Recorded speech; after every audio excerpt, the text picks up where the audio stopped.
লেবাননের বিরুদ্ধে যুদ্ধ শুরু করার ব্যাপারে ইসরায়েলকে সতর্ক করে দিয়েছে ইরান। তেহরান জানিয়ে দিয়েছে, ইরান এবং পশ্চিম এশিয়ার সমস্ত প্রতিরোধ গোষ্ঠী এই ধরনের সামরিক আগ্রাসনের ক্ষেত্রে হিজবুল্লাহকে সমর্থন করবে।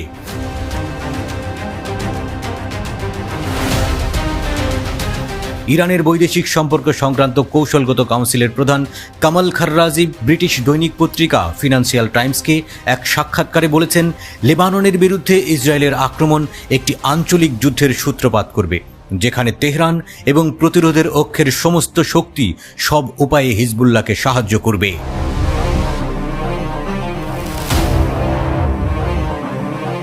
তিনি জানিয়েছেন, ইরান একটি আঞ্চলিক যুদ্ধে আগ্রহী নয়।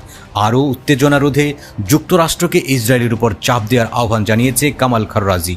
পূর্ণাঙ্গ সংঘাতের ক্ষেত্রে ইরান হিজবুল্লাহকে সমর্থন করবে কিনা জানতে চাইলে খাররাজি বলেন, সমস্ত লেবাননের জনগণ, আরব দেশ এবং প্রতিরোধের অক্ষের সদস্যরা ইসরায়েলের বিরুদ্ধে লেবাননকে সমর্থন করবে। সাক্ষাৎকারে তিনি বলেন, পুরো অঞ্চলে যুদ্ধ সম্প্রসারণের একটি সুযোগ থাকবে, যেখানে ইরান সহ সব দেশ জড়িত হবে। সেই পরিস্থিতিতে হিজবুল্লাহকে সব উপায়ে সমর্থন করা ছাড়া আমাদের কোনো উপায় থাকবে না।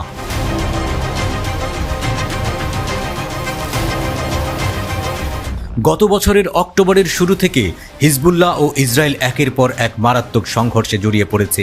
ফিলিস্তিনি প্রতিরোধ গোষ্ঠী হামাসের আশ্চর্যজনক অভিযানের পর তেল আবিব সরকার গাজা উপত্যকায় গণহত্যামূলক আক্রমণ শুরু করলে এই সংঘর্ষ শুরু হয়।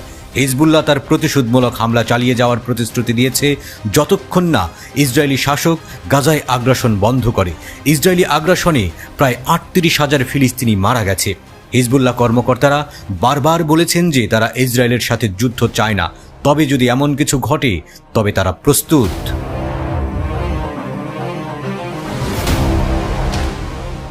এদিকে ইরান একটি নতুন প্রশাসনের অধীনে তেহরানের পারমাণবিক কর্মসূচি নিয়ে ওয়াশিংটনের সাথে পরোক্ষ আলোচনা করতে ইচ্ছুক, যদি মার্কিন যুক্তরাষ্ট্র বিশ্ব শক্তির সাথে স্বাক্ষরিত 2015 সালের ইরান চুক্তিতে পুনরায় যোগদান করে, জানিয়েছে কামাল খাররাজি। ইরানের বৈদেশিক সম্পর্ক সংক্রান্ত কৌশলগত কাউন্সিলের প্রধান বলেছেন, আমরা পারমাণবিক অস্ত্র তৈরি করতে চাই না। 2003 সালে আয়াতুল্লাহ খামেনির জারি করা একটি ফতোয়া অনুসারে এই ধরনের যুদ্ধাস্ত্রের উন্নয়ন নিষিদ্ধ।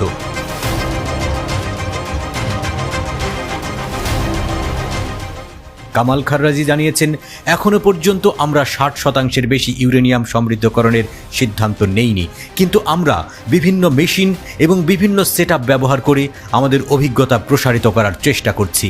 খাররাজি ইউক্রেন যুদ্ধের দিকে ইঙ্গিত করেছেন এবং বলেছেন, তেহরান সংঘাতে নিরপেক্ষ।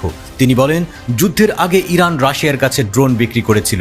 তেহরান মস্কোর কাছে ক্ষেপণাস্ত্র বিক্রি করতে পারে বলে পশ্চিমাদের অভিযোগকে তিনি উড়িয়ে দিয়েছেন।